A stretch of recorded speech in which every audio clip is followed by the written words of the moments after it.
Hi, lovies. Look at me with the bust down. Bust down, bust down. Bust down, bust down. Bust down, Rolly Avalanche. Bust down, Rolly Avalanche. That's what he say. Like, girl, what was you talking about? Anywho's the hey, y'all. Y'all see me with my hair. We are doing a style my hair with me today because we finna be chit-chatting it up while I cut some layers up into this hair.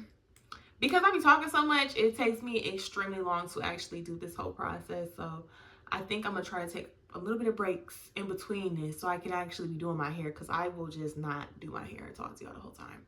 But look, y'all, I got hair now. Just a little bit. Just a little bit. You know, I was bald back inside of January. So the fact that I got this much hair and I could put it in a bun. And I could put it in a bun. Got my edges back. I got my edges back. And I got my eyebrows done, y'all. I'm feeling myself. Like, this quick weave, I did a terrible job on it. Okay, like, terrible. I got two little, I don't know why I didn't just slick my hair down. I put it into two little ponytails. So I got two little beady beads in the back. Two eyeballs poking out at the back of my head. And I really didn't lay the tracks down that well. So I'm pretty sure, first of all, you can see it from right here. You see that? Oh. Oh. But you know, I work with white people, so they gonna mind their own business. They're not gonna worry about what I got going on. They're not gonna think about it. Hopefully. It's giving very much DIY queen. Next time I do this, I promise you, I'm gonna eat it down. I can already tell. But I would like to have just a little bit more hair. And to not be so stingy with the tracks. The first time I ever did a quick weave, the only time I've ever done a quick weave was on my homegirl. And when I did it on my homegirl, I remember she did not like it because it was super thick. I put all the tracks really close together, so it was a whole bunch of hair on her head. And I should have known the hair that she used was a thicker type of yaki than what I have in my hair. So it didn't give the same effect, okay? It was spacey. It was boneless. I put a couple more tracks. I had to just glue in the tracks randomly because I needed to fix the mistakes that I made. But at that point, the foundation work was already off. Like, it's hard gluing in tracks on the back of your head. It's hard. Yeah. So I was trying, you know. It wasn't like a quick fix on a wig. I could fix a wig now, but on my own head, even with my brightest light, I couldn't see. It was too hard. I was struggling. So, yeah, y'all. That's that. Anyways, today I want to talk about something that's been coming up in my conversations a lot. I'm single. Hold on, we gotta brush this hair first. I always feel like when you're brushing weave, it sounds like the Chuck E. Cheese ticket eating machine. Go brush some weave with a paddle brush. You don't tell me it don't sound like that. It don't sound like this?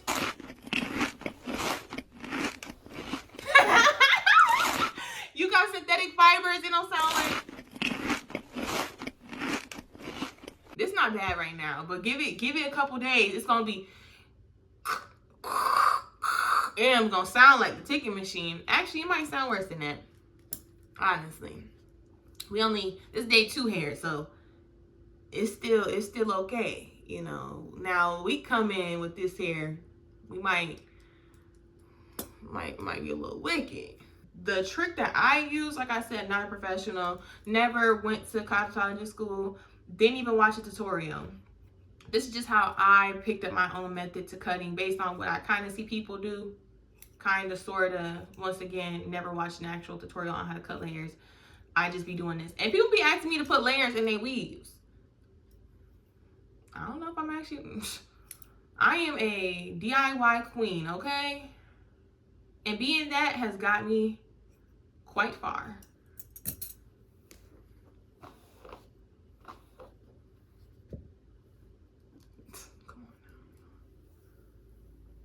Come on now, y'all. What?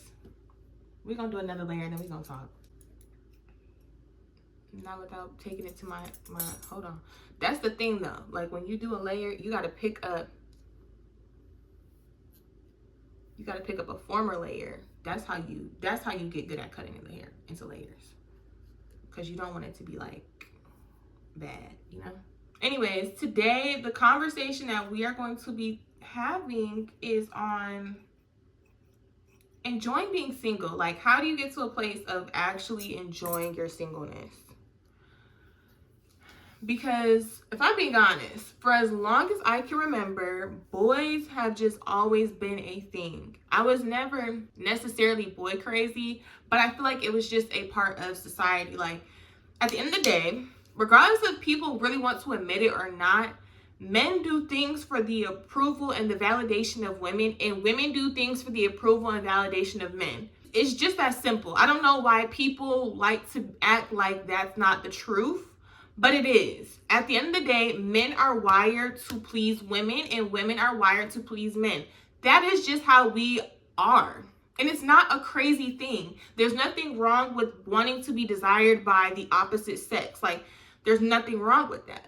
There's nothing wrong with wanting to do certain things, you know, like for men, what I notice, there's no science behind what I'm saying. Normally, I like to be a science girly and have the facts and statistics with me.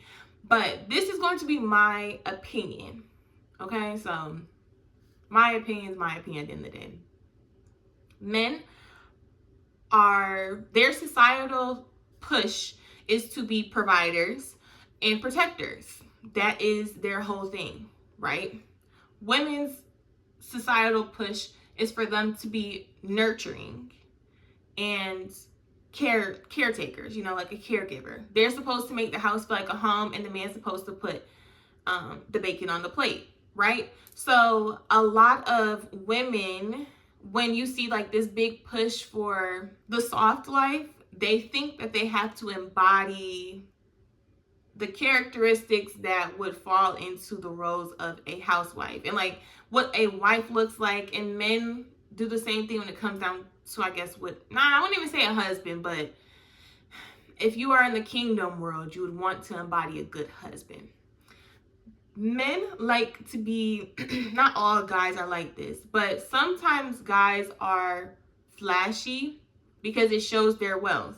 You know, they're going to have the nice, and it's, flashy looks different in different ways. Flashy doesn't always have to be, like, you flexing your money doesn't always have to be the jewelry that you're wearing. It doesn't have to be like the big, cringy, iced out jewelry, like big iced out pieces. It doesn't always have to be that, the crazy watches. Like, sometimes they'll have on a nice watch and it's not all the diamonds on it. It's a really nice, like a Rolex, that's something that costs a lot of money, but you wouldn't know because it's not, unless you know watches, like that might not catch your eye unless you see the emblem on it. You know, you're not going to be like, oh, that's a Rolex if you're a girl. But you see the Rolex emblem, you're going to be like, oh, wow, like you have you have money. You have a good source of income, because you're not going to just spend that type of money on something if you're financially smart. You're not going to just spend your money on something like that if you can't actually afford something like that. Or their cars. Even when guys don't have a lot of money, they will put a lot of pride into their cars. They love their cars. I like cars as well. I'm not a person that cares about what type of car I drive, but I can admire a beautiful car. And some guys, like, that's where their money is going to show at. And rather than their career field, like, you want to, as a guy, seem like you have it all together. Especially as you're getting older, you are going to want to have your cookies up, because you're the one who has to pay for the dates. You're the one that women look at men sometimes as like a pocketbook. It's messed up. And this is all worldly. We are talking about in the sense of the world. Because when you're in the kingdom, you cannot be dating like that. But people still take the worldly dating into kingdom dating, you know, and that's a lot of our problems. However, like, you know, the guys, they be having to have their money up. You look at a guy and if he's 26 and up, you feel like, oh, he got to have this, that, and the third together. And it's like, girl, what do you have together? You worried about what this man's job is, where he's at in his career, and you don't have that for yourself. You know, you cannot be worried about somebody else until you worry about what you got going on. You sitting here and trying to judge somebody for where they're at in their life, and it's like, where are you at in your life? If you can't provide certain things for yourself, Bookie, don't be worried about him.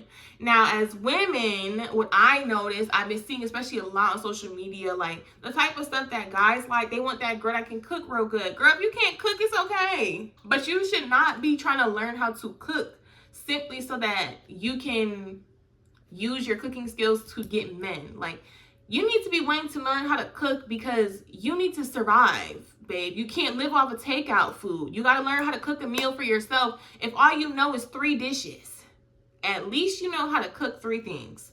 You know, like, you don't need to have the BBL, babe. Your body's tea. Your body's tea. There's men that are going to like you at every single stage of your weight journey. If you're a toothpick, you're a toothpick. If you're a little on the heavier side, like, there's people that are going to be attracted to your physical appearance. If what you attract isn't what you're attracted to, then yes, you can work on that. But at the same time, you have to like really figure out like, what is the silver line? Like, why are we so hung up on just the physical aspects? Does he have a good personality? Because there are a lot of people that are beautiful people and they rely simply off the fact that they are very attractive individuals to be their whole personality. Their personality is the fact that they are beautiful. And that's it. They hold no substance. You'll see these fine ass men and then you have a conversation with them and it's like, are you an airhead? And this works. And same thing with women. They're very beautiful, but the only thing that they have to bring to the table is their sex appeal. It's like, that's it? Come on. So, with that being said, you know, I think women do stuff for men and men do stuff to appeal to women. And I don't think that that's like pick-me-sha. I don't think that's simp behavior. Like, there's nothing wrong with wanting to be desired by the other sex. The problem comes in when that is all you're concerned about is how you can please your partner or suitors, you know? Because then you allow what the other people want to determine what your identity is and like who you're going to be, when that's just not what God called us to. I was someone, like right now, I'm currently in this season in my life where I'm not dating. So refreshing.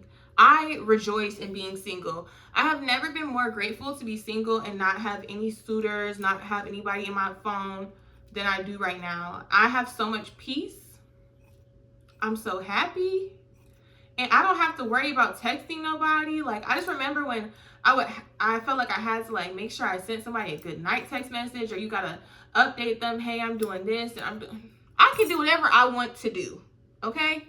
I don't have nobody. It's, of course, you never like have to report back to nobody, but you know what I mean? Like, I don't feel like I don't have nobody that I feel like I have to keep in the loop while I'm doing things, you know, safety reasons, all of that good stuff. And that's really refreshing. Like, I'm a lover girl, so when I get into like a relationship, I'm very much, I'll be about my man for a little bit, you know? If I like somebody, I'll be saying my man, like, or you don't have a man, never had a man.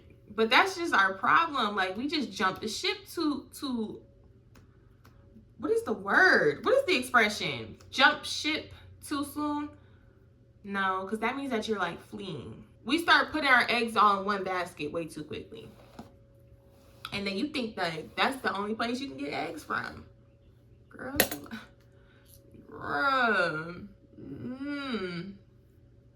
I don't do that no more. But I feel like I was using men. This real talk.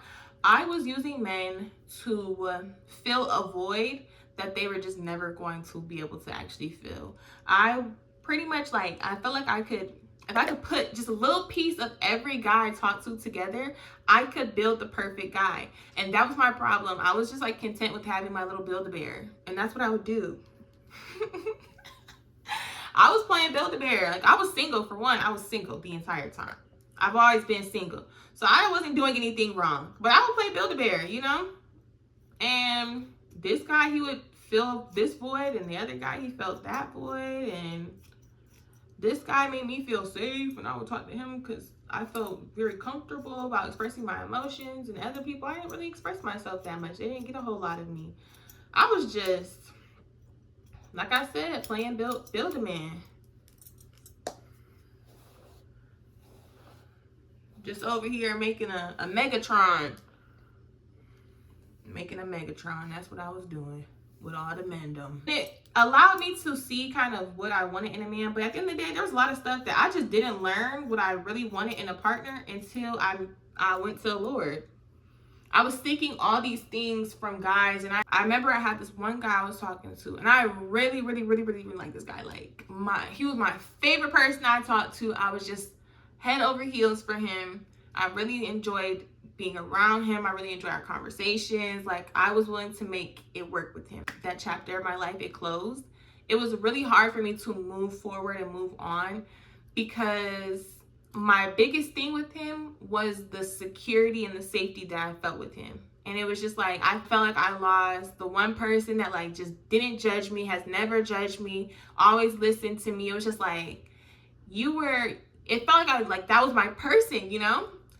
And as I started to heal, as I started to just plead with the Lord to move on, I realized everything that like was so, whenever I would talk to God about this person, I would realize like, but that's everything I should be seeking in you. And it just be like, just like this conviction, like you want this from this person, but I can give you that and more.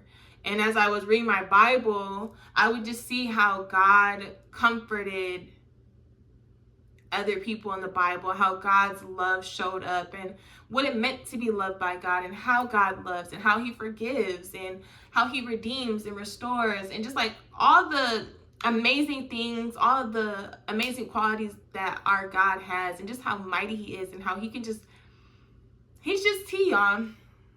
God's tea. And I realized everything that I wanted in that person, they were never going to be enough. Even if they had came back into my life, even if we had the perfect situation where it all worked out, they were never going to be enough because they were never going to be perfect. And I needed perfection. At the end of the day, like, you want someone who's going to always be there for you, and people are going to mess up. They're not going to have the right things to say. They're not always going to be able to be there for you. This doesn't have to just be a romantic partner. This could be somebody in your family that you rely on heavily. You know, when you're codependent, that's what it is, codependency. When you are codependent on somebody, at some point, they are going to let you down. It is in their human nature. Rather, it is a parent, someone in your family, your friends, your romantic partner, a mentor. At some point, they are going to do something that disappoints you, leaves you with a little bit of disappointment. And it's because they're human. They cannot always be there for you. They're not always going to have the right thing that you want to hear in that moment or be able to package everything that you want to receive it. They cannot cater everything into a way that is receptive to you, that makes you feel good every single time that you have conversations with them, every single time that you need them and you feel like they should show up for you. It doesn't always mean that they're going to do that because you're not the center of their universe. And at the end of the day, the responsibility, the expectation that you're putting on this person that you become codependent on, it should have been placed on the Lord. That codependency that you have to that person should be the same codependency. Like, instead of you having that codependency on this person, you should be having codependency on the Lord. You should be dependent on God and not on people. You know, that's where we fall short.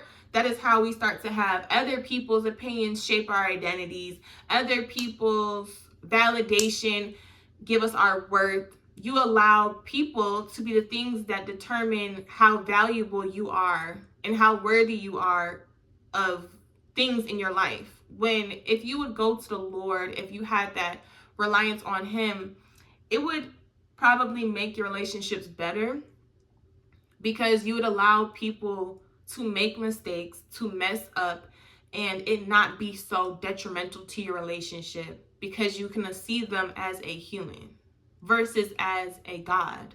And we don't notice how much of a pedestal we put certain people at, where you think, oh, they're never going to do this, they would never say this, that, and the third, and they're human.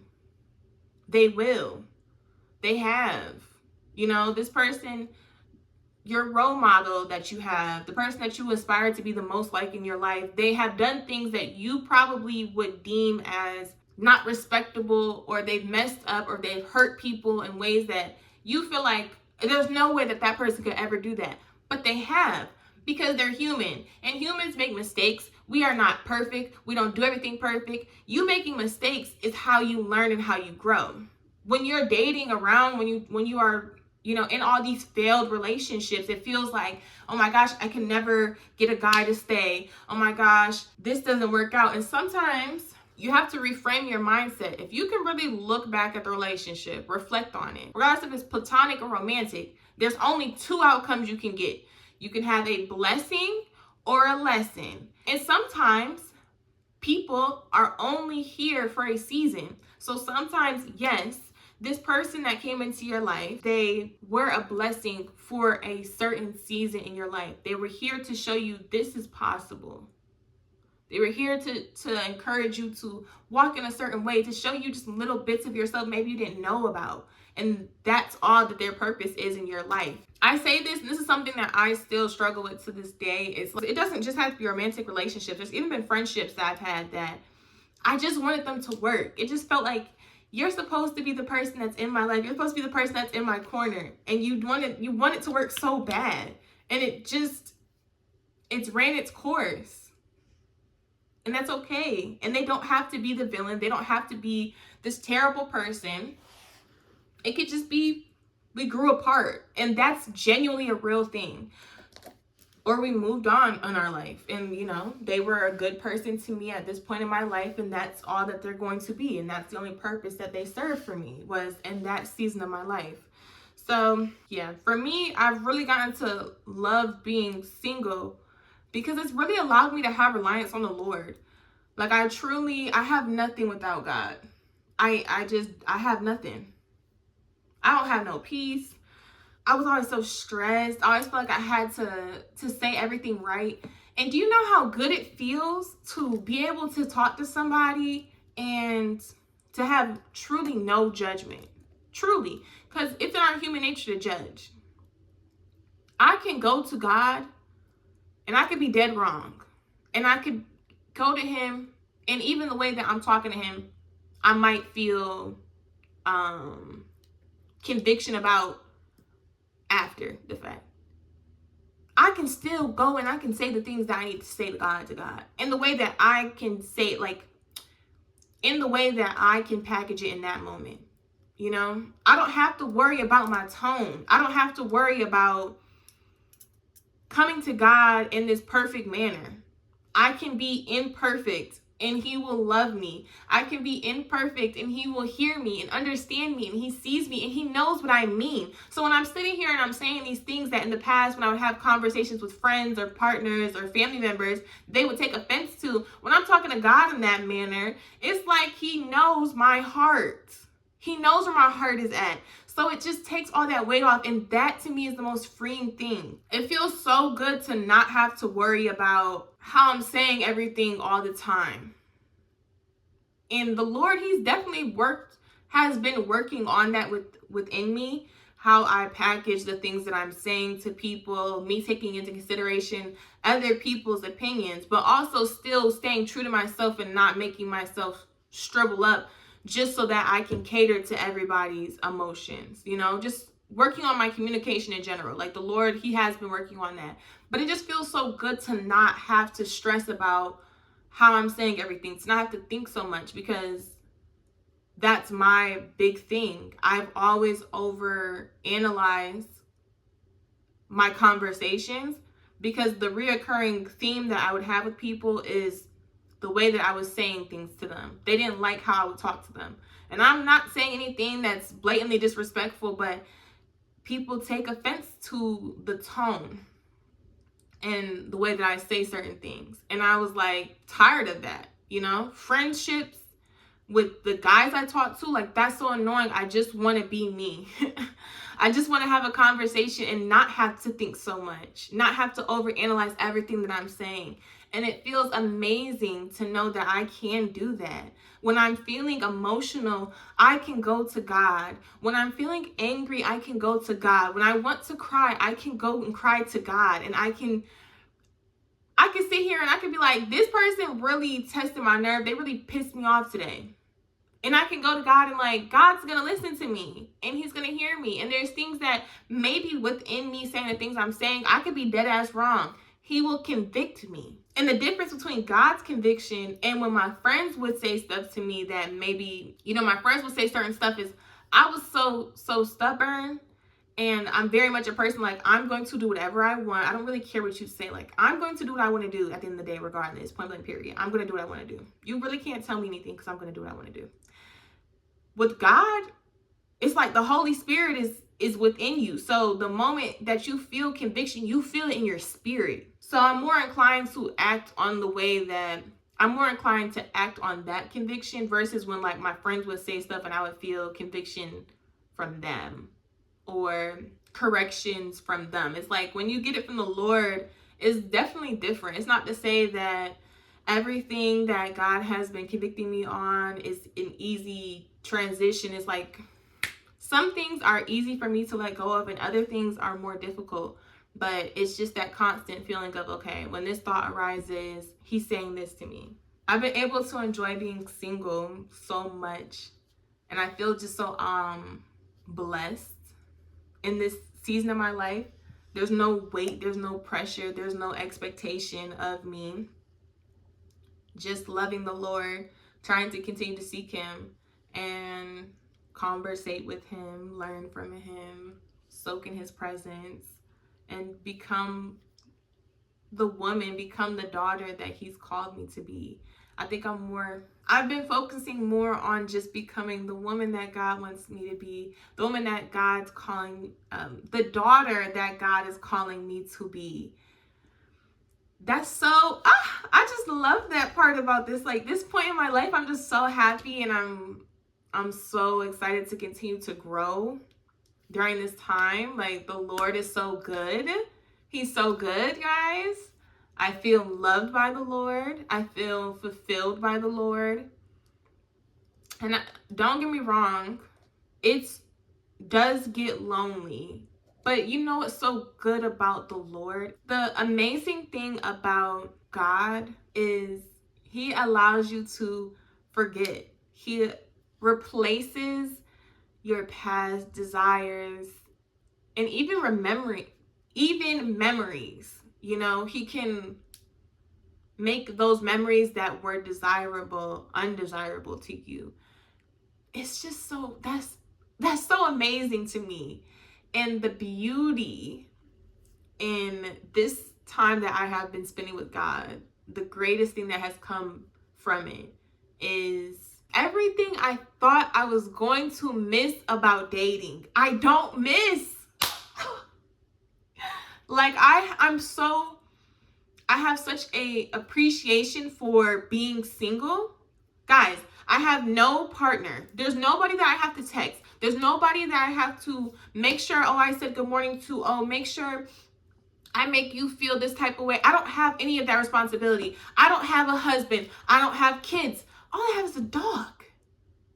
All I have to do is make sure my dog is taken care of. There is nobody else that I'm responsible for in this current season of my life but myself, which that gives me time to actually shape my identity, to become this person. So when God decides to bless me one day with the husband, with the kids, and that family that, of course, is like a desire of my heart to have one day, I'm going to be able to be my own person, not whoever I think my husband wants me to be. I'm going to just be Nia. Like that to me is so tea. I'm going to be 100% myself. And then I get to not only better my husband one day, but my husband's going to better me. Iron is going to sharpen iron. Like, what? I look forward to the day, but I'm grateful I don't have it yet. And I don't see it really in my near future. And I'm okay with that. Like, before, I would have been tore up. I would have been thinking about, like, dang, my biological clock, I want to have this many kids. If I'm going to have this many kids and I want to space out by this many years, then, like, I need to start now. You know, I got to start popping them babies out now. And now I'm just like, listen, if the Lord wants me to have kids, I'm going to have kids. If the Lord wants me to get married, I'm going to get married. And when all that stuff comes, it will be in his timing, because it's going to be rooted and centered in him. I'm going to take a different approach moving forward when it comes down to dating, because it's going to be rooted and centered in him. I love the Lord. Yes. It's just so good it feels so good to have God now, and to be able to take this walk of singleness with him, because it's fresh. So at some point in my life, for sure, if I'm going on like 32, I would be like, okay, 8 years. But if honestly, like, my mindset right now going into this, as time goes on, sure, maybe my opinions will change, my hardships will change. In this current season of my life, I'm grateful. In this current season of my life, I feel blessed that I don't have any responsibilities. And I think you should too. There's beauty in that. You can actually, like, this is the time for you to shape your identity, to figure out what you like, what you don't like. What do you even want? Worry less in this current season about what you want in a partner, and worry more about what are the fruits that you want to bear. You can't be worried about other people's tree and your tree isn't producing any fruit. So worry less about others and what others have going on, and where this man is at in his life, and what his bank account is at, and where his career trajectory, like, what is his career trajectory, goodness, looking like. Worry less about those type of things, and worry about the fruit that you bear. Where are you at in your life? What do you actually bring to the table? And worry less about what somebody else can do for you, and what maybe you can do for others. How am I going to serve? Not just my significant other, but my friends. How am I going to serve my friends? How am I going to serve the stranger on the street? How am I going to be a representative and an image bearer of the Lord? How am I going to do that? What does that look like? What is God calling me to? What is my purpose? These are all things that you should be more concerned about and focusing on above your partner, above finding a romantic relationship, above nitpicking and having all your list of non-negotiables that you have in another person. It's good to have those things, but what about you? Because the moment that you get into a relationship, you're going to lose yourself if you're so concerned about just the partner that you have. Now you found this man that has everything that you want. And because he has everything that you want, he's physically fit. He has the success attached to him. He loves the Lord. He has all these qualities, and he embodies the man that you would want to be with. Because he is that, if he's physically attracted to you, or he decides that he wants to pursue you, you're going to become everything that you think he wants you to be. In the same way that when you've been in a relationship and a guy has love bombed you, or you've been in a relationship and a guy was one way for 3 months, and then the next 3 months, he was a completely different person. At some point in time, the facade you're putting up to get this man is going to fall through the cracks. The facade that you want to put on, all these things that you want to take from the people that you see on social media, and you want to take all this advice from people on social media to shape you into the woman that you're becoming, instead of relying on, leaning on the Lord, it's going to falter because you're putting up a facade. You are acting like you're a certain way, and it's not truly you. You want to be with somebody who loves you for you. It's not to say that when you get married, marriage isn't its own thing that you're going to have to worry about, because it is. You know, I'm not married, so I don't know, but that's why I'm glad I'm not married. Because I sit here and I see these people that are in the kingdom, and they're like, marriage is hard.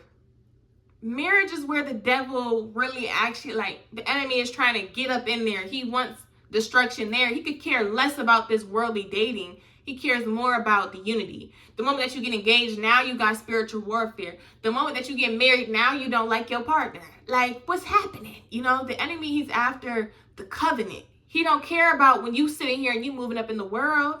So yeah, he gonna sometimes give you a good experience. And it's not to say that the devil has control of everything in the world, but what I'm saying is, like, he doesn't care about worldly dating. He don't care about you being up in the world. It's about when you got that kingdom covenant. That's what he care about. So I'm enjoying not having no man. I'm enjoying it because I'm like, okay, my spiritual warfare look a whole lot different than I can only imagine it would look like when I have a partner. Do you know what? I can't even imagine currently in my life right now having to take on the weight of someone else. You fighting demons for your partner? Come on now. I'm trying to keep myself prayed up. I can't imagine having to pray, like, not having to, but I can't imagine feeling that weight of having to make sure I'm praying over my partner and making sure that they're spiritually aligned. And how are we going to keep this afloat? You know, how are we going to make sure that we keep God at the center of all this? I'm just trying to keep God at the center of my life. And now I got to worry about keeping at the center of this. Oh, I'm okay off all that. I think we need to really just appreciate every season that we live in. It's not as, there's blessings in the hardships. There's blessings in the up seasons. There's blessing in the failed relationship. There's blessings in everything. It's just getting through the hardship. Because when you look back, you like, oh, you did your big one, Jesus. You did your big one. I don't know what I was so concerned about. You did your big one. I'm sorry. You know, all them failed talking stages, now you married, you got the kids and all that, it's going to be worth it. You're going to be like, you know what, God, thank you for saving me for this person. I'm glad that you allowed me to become the woman that I am today. I'm glad that you allowed me to learn patience. I'm glad that you allowed me to learn who I am. I'm glad that you showed me my identity so that I was not shaping my identity off of what I think my man wants. It's your freaking birthday.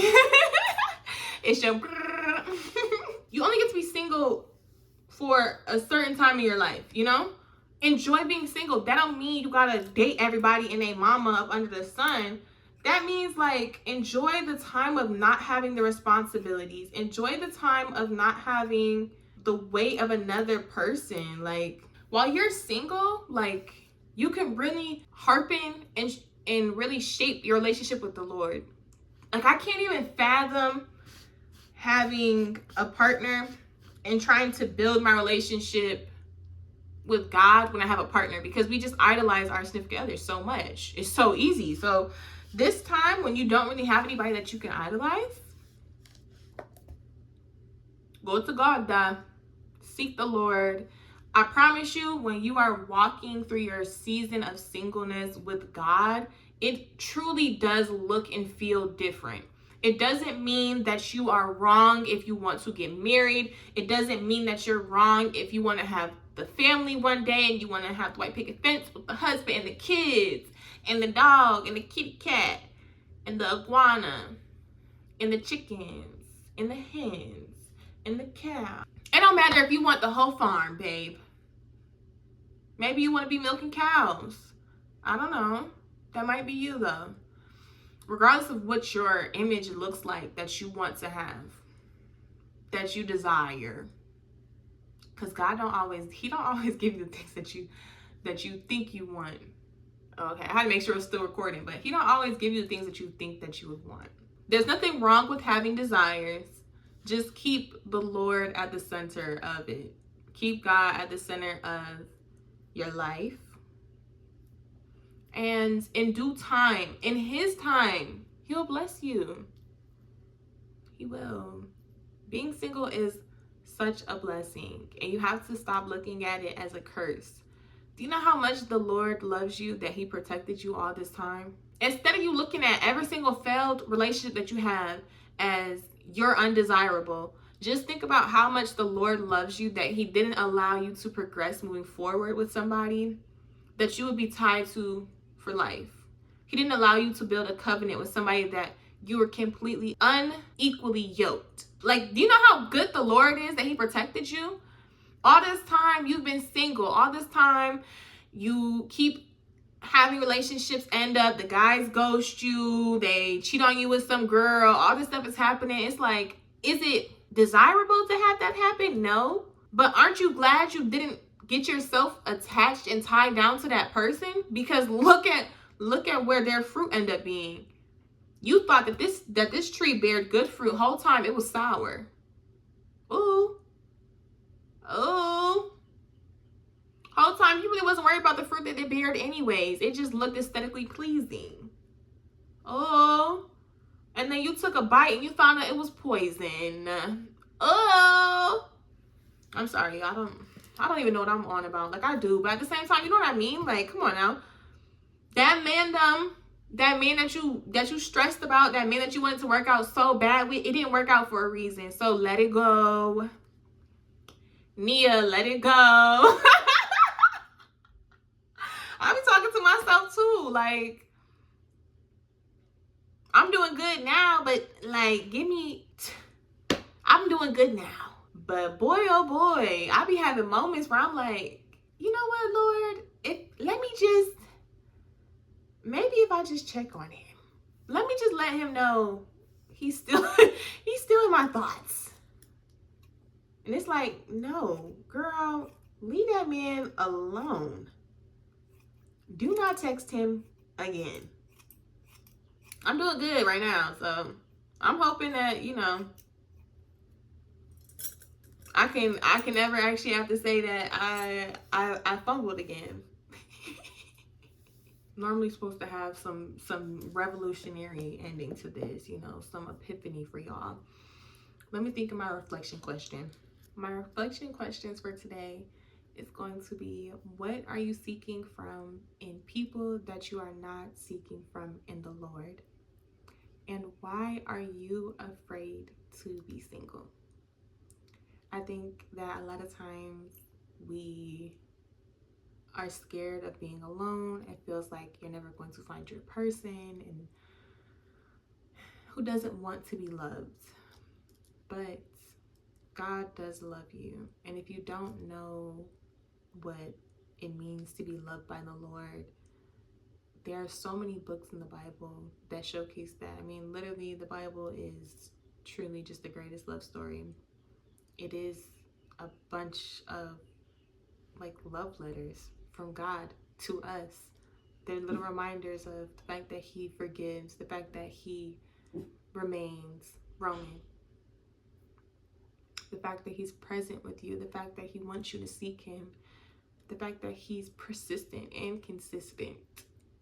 Seek him through the word. I'm going to recommend that you read the book of Hosea. The book of Hosea just shows how much God loves you regardless of your flaws.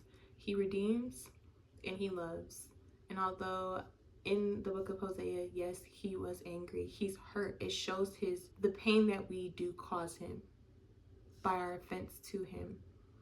When we are disobedient, when we turn away from him, it pains him, it hurts him, the same way that a man would grieve, the same way that one would grieve in a marriage if their significant other was an adulterer.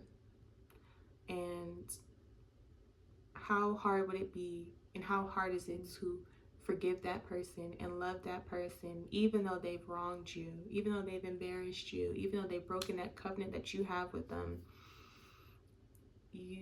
It shows how God, even through all that, still loves, still redeems, he forgives, he renews. And it's just a very beautiful book. It's a short book. It's only 14 chapters. You could probably listen to it in like 30 minutes. Not even gassy. It's not bad at all. It's really, really good. I would encourage you to read that book. If you don't know where to go, Maybe try there. A lot of times we think that we're undeserving of the Lord's love because of our past and even the things that we are still actively doing now. But if you read that book, I think you will be encouraged and you will feel relieved to know that God truly does love you and He wants you more than you can possibly imagine. So, loves, I did not finish my hair, but that's okay because we had a great conversation.